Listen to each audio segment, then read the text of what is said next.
ఇప్పుడు ఎంత విచిత్రమైనటువంటి పరిస్థితి అంటే, నిజంగా ఒక మనిషి తల్లిని ఒక మనిషి తల్లిని ఆయన నాయకుడా, పలానా కులమా, పలానా వర్గమా, పలానా ప్రాంతమా, పలానా పరిస్థితి అనేటువంటి సందర్భాలు కాసేపు పక్కన పెడితే, ఒక వ్యక్తి తల్లిని కారణం లేకుండా రోడ్డు మీదకి లాక్కొచ్చినటువంటి ఉదంతం ఏంటంటే, ఒక ఆడదొచ్చి నాకు అన్యాయం జరిగిందంటే నేను అనుకున్న రీతిలో మీరు రియాక్ట్ అవ్వలేదు కాబట్టి అన్న అంటూనే మీ అమ్మని నేను తిడతానని ఒక పతివత అంటది. పాపులారిటీ గెయిన్ చేయడం కోసం, ప్రజల్లో ఒక రకమైనటువంటి అటెన్షన్ తీసుకురావడం కోసం అనిపించానని చెప్పి ఓ వ్యక్తి అంటాడు. డెమోక్రసీ అనేటువంటిది ఉంటే ఇరు రాష్ట్రాల ప్రభుత్వాలు లేదా తెలంగాణలో ఈ పరిస్థితి చోటు చేసుకుంది కాబట్టి చేతులెత్తి కేసీఆర్ గారికి దండం పెడుతున్నాం. దయచేసి తమరు రామ్ గోపాల్ వర్మను ముంబై నుంచి ఈడ్చుకొచ్చి మా కళ్ళెదురుకుండా ఇక్కడ పోలీస్ స్టేషన్లో పడేస్తారా? సెక్షన్ 503, 504, 509 కింద ఒక ఆడదాని యొక్క వ్యక్తిత్వం, ఒక ఆడదాన్ని ఇన్సల్ట్ చేస్తూ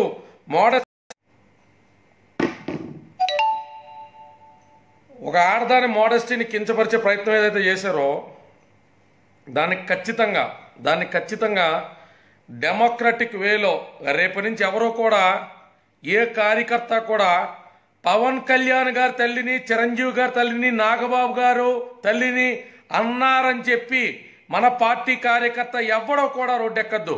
మన తల్లిని నా తల్లి ఇందిరాదేవిని ఒక బోకు బజార్ ఆడదైనటువంటి శ్రీరెడ్డి దాన్ని ప్రొవోక్ చేసినటువంటి రామ్ గోపాల్ వర్మ అనిపించారని మన తల్లుల పేర్లు చెప్పి బయటకు వచ్చి మాట్లాడండి. మన తల్లుల పేర్లు చెప్పి మన తల్లిని నోటుకొచ్చిన మాట అన్నదని చెప్పండి. పదే వాళ్ళ తల్లి పేరు వాళ్ళ పేరు తీసుకురావద్దు. రేపు నేను రోడ్డెక్కితే నా తల్లి ఇందిరాదేవిని శ్రీరెడ్డి రామ్ గోపాల్ వర్మ అన్నారని ఎక్కుదాం. పదే పలానా వాళ్ళ తల్లిని అన్నారు అనేటువంటి మాట ఎందుకు? మన తల్లిని అన్నారని ముందు డెమోక్రటిక్ వేలో మీ ప్రతి ఊర్లో, మీరు గ్రామంలో ఉన్నారా, మీరు పట్టణంలో ఉన్నారా, మీరు ఎక్కడున్నారా, ప్రతి ఊర్లో రేపొద్దున కేసులు పెట్టండి. డెమోక్రటిక్ వేలో పవన్ కళ్యాణ్ గారికి ఇష్టమైనటువంటి రాజ్యాంగబద్ధ విధానంలో ముందు ఉదయాన్నే లేవగానే కేసు పెట్టండి. ఏమని పెడతారు కేసు?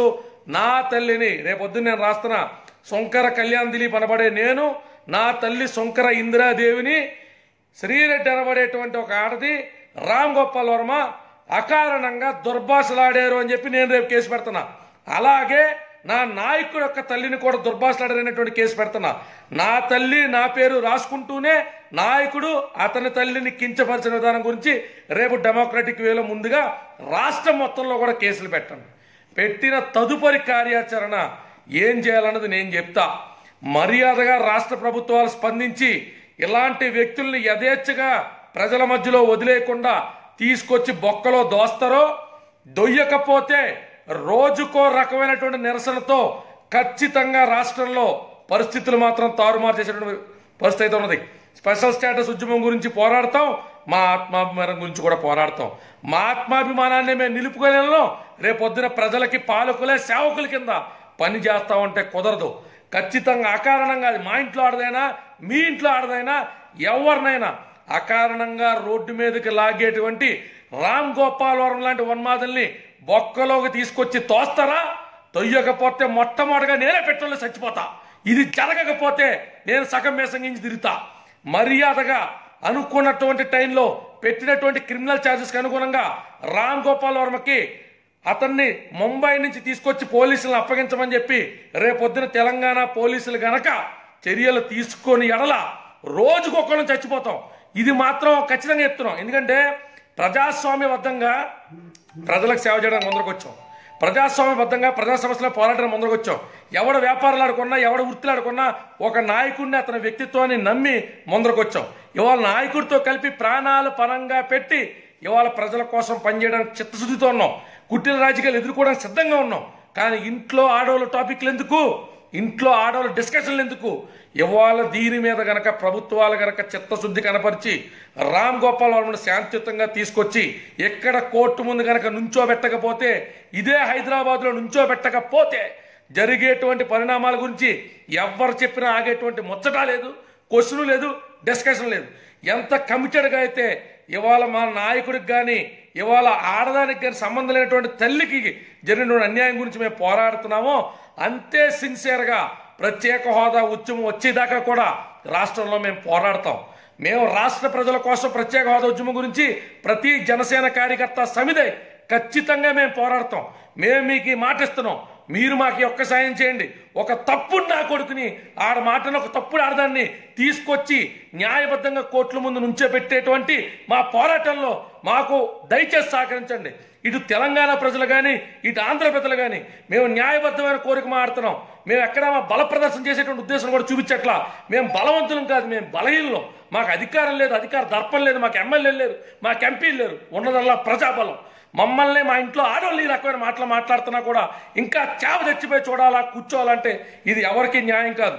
ఇది పార్టీలకు అతీతంగా ప్రతి సామాన్యుడు కూడా మత్తిచ్చి రామ్ గోపాల్ వర్మ లాంటి ఉన్మాదిని తీసుకొచ్చి ఇక్కడ కోర్టుల ముందు, ఇక్కడ జడ్జిల ముందు నుంచోబెట్టి సామాన్యుడికో న్యాయం, బలవంతుడికి ధనవంతుడికి ఒక న్యాయం కాదని ఇదే మొదటి ఆరంభం కింద మేము చూపిస్తాం. ఇక ఎవరు చెప్పినటువంటి ముచ్చరైతే ఇందులో లేదు. ఇందులో అయితే చాలా అల్టిమేట్గా డెమోక్రటిక్ వేలో రాజ్యాంగబద్ధంగానే మేము పోరాడతాం. ఇవాళ ఏదైతే నా నాయకుడి తల్లిని, నా తల్లిని కించపరిచినటువంటి రామ్ గోపాల్ వర్మ నాకపోతే చట్టాలు చేతిలోకి తీసుకునేటువంటి పరిస్థితి వస్తే పోతే దీని అమ్మ ప్రాణాలు ఏం పర్లా.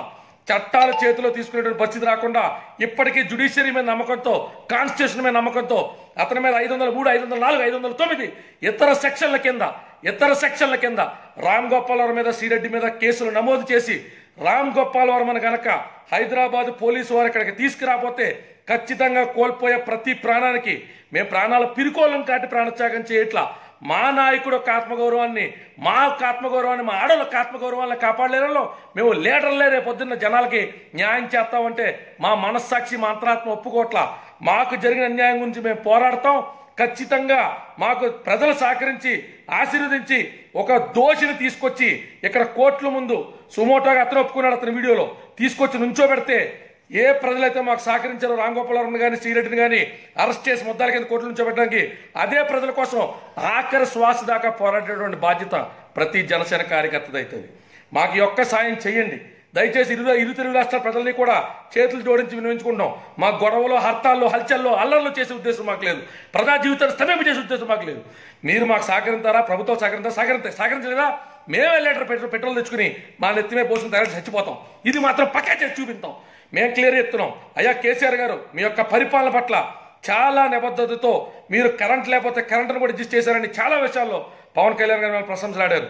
ఒక రాజకీయ నాయకుడు ఇంకో రాజకీయ నాయకుడిని అధికారంలో రావాలనుకుని ఏ రాజకీయ పార్టీ ఇంకో రాజకీయ నాయకుడిని పొగడగా రాజకీయ చరిత్రలో లేదు. అటువంటి ఒక గొప్ప విధానానికి శ్రీకారం చుట్టినటువంటి వ్యక్తి తల్లిని అకారణంగా దుర్భాషలాడినటువంటి ఒక వీధి కుక్కని కట్టడి చేసి మీరు మా అందరి హృదయాల్లో హీరో అవుతారని ఆశిస్తున్నాం. మీరు కానీ కేటీఆర్ గారు కానీ, సార్ మీకు ఏం కావాలో చెప్పండి. 2019 టీఆర్ఎస్ తరఫున ఆంధ్ర వాళ్ళ నియోజకవర్గాల్లో నేను ప్రచారం చేస్తా, నాతో పాటు లక్షలాది మంది ప్రచారం చేస్తారు. దయచేసి మాత్రం ఈ ఊరకొక్కని, ఈ పెచ్చకొక్కని మాత్రం హైదరాబాద్ ఈడ్చుకురండి సార్. ఈ ఒక్క కోరిక తెచ్చండి సార్. ఈ ఒక్క కోరిక ఆయన్ని తీసుకొచ్చి ఇక్కడ కోర్టుల ముందు ఉంచోబెట్టండి సార్. చట్టాలపైన నమ్మకం కల్పించండి సార్.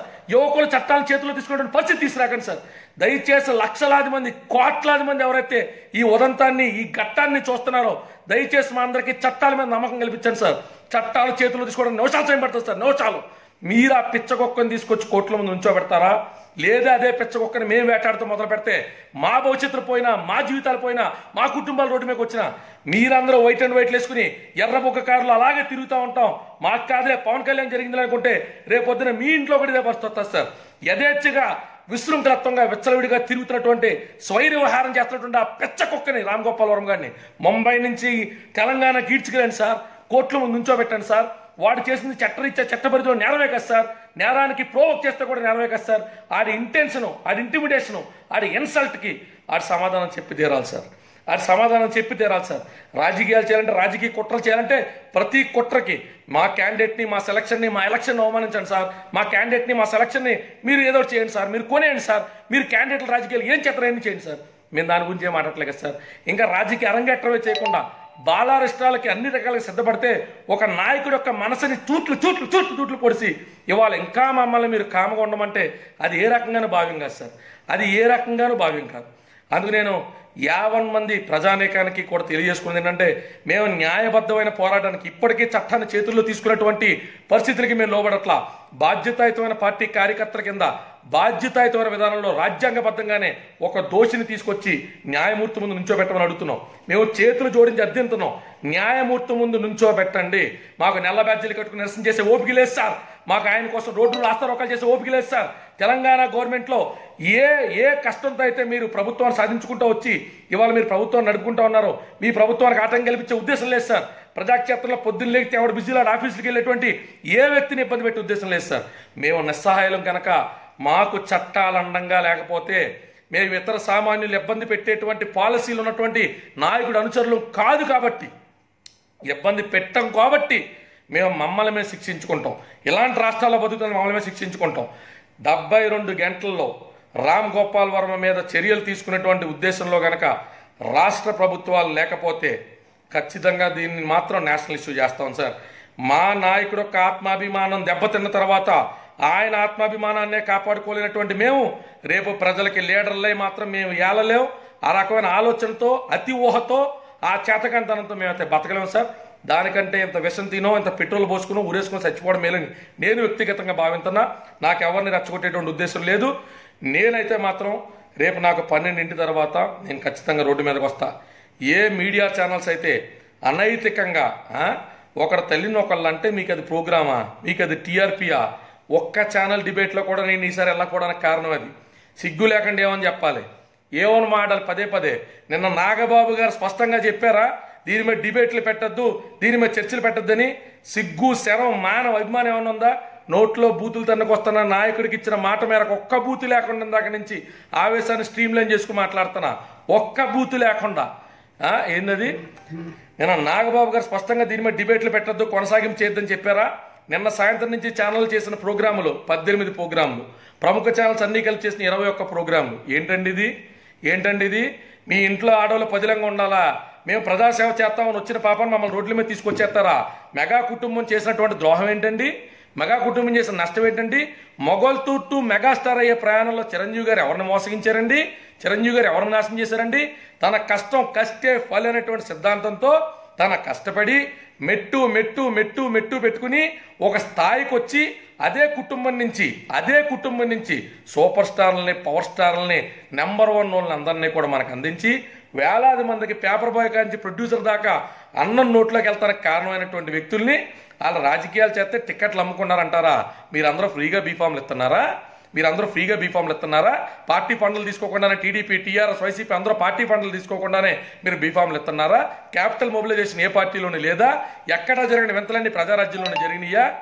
మీ దాహార్తికి, మీ రాజకీయ పరమైనటువంటి లబ్ధి కోసం ఒక కుటుంబం, అది 1 కోట్ల మందికి ఆశ, ఆ ఆశను తొక్కేస్తే 1 కోటి మంది బానిసలుగా మిగిలిపోతారు అనుకున్నారేమో. ఆ రోజులు పోయినాయి సార్, ఈసారి ఆ కుటుంబం జోలికి వచ్చిన ఆ కుటుంబం మా ఆశను తెలిసి ఆశను నలిపేయాలని చూసిన అదే ఆశయం కోసం మా కుటుంబాలకి మేము కూడా దక్కకుండా పోవడానికి సిద్ధంగా ఉన్నాం. ఎన్ని సవాళ్ళ మీద మీరు రాజకీయాలు చేస్తారో మీకు లెక్కెట్టుకుని ఒప్పుకుంటే లెక్కెట్టుకోండి. మీ మీద దాడులు చేసి ఓపిక లేదు సార్. మేము అల్పులం, మధ్యతరగతి కుటుంబాల నుంచి వచ్చిన వాళ్ళం. మీ మీద దాడులు చేసేంత గొప్ప వాళ్ళం కాదు sir. We are from common man school. మేము సామాన్యుల నుంచి వచ్చాం. సామాన్యుడికి ఎంత శక్తి ఉంటుందో మాకు అంత శక్తి ఉంటుంది సార్. మీ మీద దౌర్జన్యాలు చేయలేం. మీరు చెప్తే గన్మేళ మమ్మల్ని కాల్ చేస్తారు, మీరు చెప్తే పోలీసులు దొంగ కేసు పెట్టి మమ్మల్ని లోపలే వేస్తారు. మీరు ఏదైనా చేయగలిగే గొప్ప ఉన్నతమైన వ్యక్తులు సార్. కానీ ఆడదానికి మాత్రం కాస్త భద్రత ఇవ్వలేకపోతారు. పొరపాటున రాజకీయంగా కళ్యాణ్ దిలిపోతానో, పవన్ కళ్యాణ్ వస్తానో, నాగబాబు గారు తిరుకోవాలి వస్తానో, మా అమ్మల్ని, మా పిల్లల్ని, మా కూతుర్ని రోడ్ల మీద తీసుకొస్తారు. చిరంజీవి గారు రాజకీయ పార్టీ పెట్టగానే మహానుభావులందరూ కలిసి వాళ్ళ అమ్మాయికి ఎక్కించి లవ్ మ్యారేజ్ చేసి ఆ పిల్ల జీవితంతో ఆడుకున్నారు కదా సార్. చాలా థ్యాంక్స్ సార్.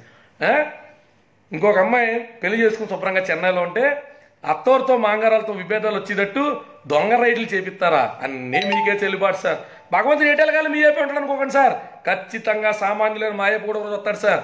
99 రోజులు మీ అయితే 100వ రోజు మాదవచ్చు సార్. తబ్బాత్కని అప్పుడు కూడా రివెంజ్ అని తీర్చుకోండి సార్. మీరు ఎంత అల్పులో, మీకు ఎంత పరిపాలన చేయడం చేతకాలేదో, సామాన్యుడి అధికారంలోకి వస్తే సామాన్యుల బాధలు అర్థం చేసుకుని ఏ రకమైనటువంటి పాలసీలతో అధికారాన్ని దుర్వినియోగం చేయకుండా ప్రజా సంక్షేమం కోసం పోరాడతాడో ఆ రోజు దాకా మా నాయకుడిని కాపాడుకుంటాం సార్. ఆయనకి చనిపోవాల్సిన కర్మ ఏంటి సార్? ఆయన ముందు 1,00,000 శవాల కింద ఒకటి నాది, నెక్స్ట్ ఇంకా నెంబర్లు ఉంటాయి కింద ఆయన అందరం ఎక్కించుకుంటాం. నేను బతుకుంటే నా కుటుంబాన్ని మ్యాక్సిమం 10 కోట్లు సంపాదిస్తానేమో. పవన్ కళ్యాణ్ గారు లాంటి వ్యక్తి బతుకుంటే 10 కాలాల పట్ల నా పిల్ల తలంత్రాలు కూడా శుభ్రంగా బతికేటువంటి నాయకుడు అంత గొప్ప పరిపాలన ఇస్తాడు. ఇవాళ జవాన్ల కింద పంపిస్తున్నారు బార్డర్కి. వాళ్ళందరూ నమ్మకం ఏంటి సార్? అక్కడ బార్డర్లో సురక్షితంగా ఉంటే ఇక్కడ నాతో పాటు నా కుటుంబంతో పాటు నా ఊరు వాడు అందరూ బాగుంటారు అనుకుంటారు సార్. అలా జవాన్ల మాదిరి మా ఇంట్లో మా అమ్మ నాన్నలు కూడా పవన్ కళ్యాణ్ గారు ఎంబడి నడుస్తారంటే నడవమని చెప్తున్నారు సార్. అమ్మ నాకు ఏదైనా జరుగుతుంటే జరిగితే కడుపు బాధ తీపి బాధపడతాం, కానీ ఆ వ్యక్తి నిజంగా అధికారం కోసం కాకుండా చేస్తున్న పోరాటం సఫలీకృతం అయితే నీలాంటి కొడుకులు కన్నటువంటి లక్షలాది మంది తల్లిదండ్రులు ఆనందపడతారని చెప్పింది మా అమ్మ. ఇవాళ దానికే కట్టుబడి ఉన్నాం సార్. మాకు బాధ ఉంటుంది, మాకు భార్య బిడ్డ తీపి అన్నీ ఉంటాయి. వాటికి మించి పవన్ కళ్యాణ్ గారు అనేటువంటి వ్యక్తితో మాకు బంధం ఏర్పడింది సార్. అంత పెద్ద పార్టీ కోల్పోయిన తర్వాత ఏమాత్రం నీతి లేకుండా ఇంకో మనిషి ఇంకో పార్టీ పెట్టే ప్రయత్నం చేస్తాడా? చేయడు కదా. ఆ మనిషి నీతిని కులవాధారితంగా, వర్గవాధారితంగా, ప్రాంతవాధారితంగా ఎన్ని రోజులు విమర్శింతారో, ఎన్ని రోజులు ద్వేషింతారో, కారణం లేని మీ ఉన్మాదానికి ఖచ్చితంగా అడ్డుకట్టి వేసేటువంటి రోజైతే ఉంటుంది. మొదటి దఫా కింద మన కార్యకర్తలందరినీ కోరుకునేదల్లా ఏంటంటే న్యాయబద్ధమైన పోరాటం, అహింసాయుతమైనటువంటి విధానాలు, పవన్ కళ్యాణ్ గారికి నచ్చేటువంటి రాజ్యాంగబద్ధమైనటువంటి కాన్స్టిట్యూషన్కి అబైడ్ అయ్యి మన ప్రతి పోరాటం ఉంటుంది. డెమోక్రసీ న్యాయం చేయని రోజున ఏం చెయ్యాలనేటువంటిది నా జీవితం, నా కెరీర్ పనంగా పెట్టేనా నేను చేసి చూపిందా. రామ్ గోపాల్ వర్మని వదిలే ముచ్చట్లేదు. రాజ్యాంగబద్ధంగా తీసుకొచ్చి ఆయన్ని కోర్టులో నుంచోబెట్టేటువంటి బాధ్యత నాది. ఆయన్ని కోర్టులో నుంచోబెట్టకపోతే ఖచ్చితంగా నేను చచ్చిపోయా నా కొడుకు పేరు రాస్తా, నేను చచ్చిపోయాడు పేరు రాస్తా. ఇందులో మాత్రం బరాబర్ చెప్తున్నా, నా చావుకు రామ్ గోపాల్ వర్మ గారు సీరెడ్డే కారణం రాసి చచ్చిపోతే నా ఇంటి పేరు మార్చుకుంటా నేను. రామ్ గోపాల్ వర్మ లాంటి ఆడోళ్ళు కేసులు పెడతాయి కూడా విజయవాడ పోలీసులు అరెస్ట్ చేయరా? అని జస్ట్ చుట్టం చూపు కింద పిలిచి ఎంక్వైరీ చేసి పంపించేస్తారా? చట్టాలంత బలహీనతగా ఉన్నప్పుడు చేతిలోకి ఆయుధాలు తీసుకోవాలనిపించకపోతే వెనకబడిన ప్రాంతాల్లో ఇంకేమనిపిస్తుంది సార్? మాట్లాడితే వెనకబడిన ప్రాంతాల్లో ఉన్న వాళ్ళందరినీ కూడా వాళ్ళ నక్సలైట్లో కలుపుతున్నారు, వీళ్ళ టెర్రరిస్టులో కలుపుతున్నారు అంటాం. కడుపు రగిలిపోయి నమ్ముకున్న చట్టాలు న్యాయం చేయకపోతే ఇంకెవరు నమ్ముకుంటారు సార్? ఇంకెవరు నమ్ముకుంటారు సార్? దయచేసి బాధ్యతాయుతమైన ఏ యువకుల భవిష్యత్తులో పాడవకూడదంటే రామ్ గోపాల్ వర్మ లాంటి స్వైర వ్యవహారం చేస్తున్న పెచ్చ కుక్కని తీసుకొచ్చి న్యాయదేవత ముందు నుంచో పెట్టరా అన్నది అధికారంలో ఉన్న పాలకులు మీరు ఆలోచించుకోవాలా. పొద్దున్న లేకపోతే మాకేం వేరే పని లేదా? మీకు చాలా పనులు ఉంటాయి సార్. చాలా పనులతో పాటే మీ రాజ్యంలో మీరు పరిపాలిస్తున్నటువంటి ఈ పర్టికులర్ ప్లేస్లో, ఈ జ్యూరిస్డిక్షన్లో అశాంతికి కారణమైనటువంటి యాంటీ సోషల్ ఎలిమెంట్స్ని కూడా ఏరేయడం మీ లా అండ్ ఆర్డర్ పరిధిలోకి రాదా sir? Me law and order పరిధిలోకి వస్తుంది కదా సార్. అందుకే ఇలాంటి ఒక ఊర కుక్కని, ఇలాంటి ఒక పెచ్చ కుక్కని స్వైర వ్యవహారం చేత అందరినీ కరుచుకుంటా ఆడు క్వార్టర్ వాట్గా ఇచ్చిన తర్వాత అర్ధరాత్రులు ఆడు మనసు చపలత్వంకి ఆడు మనోవికారాన్ని సాటిస్ఫై చేసుకోవడం కోసం పచ్చని కుటుంబాల మధ్య చిచ్చు పెడతా రకరకాల వ్యక్తుల యొక్క ఆరోగ్యాన్ని, ఆనందాన్ని పాడు చేస్తున్నటువంటి అలాంటి చీడ పురుగుని మీరు ఒక్కసారైనా బోర్ల నుంచోబెట్టండి సార్. కేసీఆర్ గారు 60 సంవత్సరాల తెలంగాణ కళనే సాధించడంలో మీరు అనిర్వచనీయమైనటువంటి కృషి చేశారు. ఇవాళ మేము అడిగిదల్లా నిజంగా వాడు మంచోడా మీ అంతరాత్మను అడగండి సార్. దయచేసి ఆయన తీసుకొచ్చి మాత్రం మీరు న్యాయదేవత ముందు నుంచోబెడతారని, మీరు నుంచోబెట్టి న్యాయదేవత పట్ల, న్యాయం పట్ల, పరిపాలన పట్ల, డెమోక్రసీ పట్ల మా అందరికి నమ్మకం కలిగిస్తారని సవినయంగా మీకు విన్నవించుకుంటూ ఏ కార్యకర్త ఎక్కడ బ్యాలెన్స్ లోన్ అవ్వకుండా న్యాయబద్ధమైన పోరాటం చేయండి. కేసులు పెట్టండి, కోర్టుల చుట్టూ తిరగండి. న్యాయం దొరకని రోజు మీకు మాట ఇచ్చాను కదా, న్యాయం దొరకని రోజు నేను ఆత్మహత్య చేసుకుని ఆ ఆత్మహత్య చేసుకున్నటువంటి దానికి కూడా రామ్ గోపాల్ వర్మ సీరెడ్డే కారణం కాబట్టి ఖచ్చితంగా అప్పుడైనా సరే వాళ్ళ జీవితాలు లేకుండా నా జీవితాలు పరంగా పెట్టి వాళ్ళ జీవితాలు లేకుండా చెప్తా. ఇంకే కార్యకర్త డెలపడాల్సిన అవసరంలా ఏ ప్రోగ్రామ్ ఉన్నది ఏంటి అనేటువంటి సంగతి రేపు ఉదయం నేను 12 గంటలకు మీ అందరికీ ఇంటిమేట్ చేస్తా. జై జనసేన, జై హింద్.